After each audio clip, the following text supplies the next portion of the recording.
मध्य भारतातल्या जंगलातलं सगळ्यात जास्त मोहात पाडणारं झाड म्हणजेच मोहाचं झाड. हा महाकाय वृक्ष मला लहानपणापासूनच आकर्षित करत आलाय. मेळघाट आणि महुआ यांचं कधीही न तुटणारं नातं आहे. महुआ म्हणजेच इंडियन बटर ट्री, त्याला मोहसुद्धा म्हणतात. त्याचं बॉटनिकल नाव मधुका लॉन्जिफोलिया असं आहे. मधुका हा संस्कृत शब्द आणि त्याचा अर्थ मधुर हा महुआच्या फुलांना उद्देशूनच ठेवला गेला असावा. लॉन्जिफोलिया म्हणजेच लांब पानांचं झाड. महुआ हे मध्य भारतातल्या जंगलातलं सगळ्यात महत्त्वाचं झाड.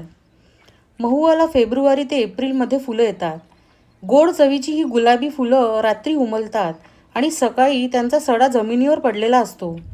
मोहाची फुलं एखाद्या फळाप्रमाणे अगदी गोड असतात.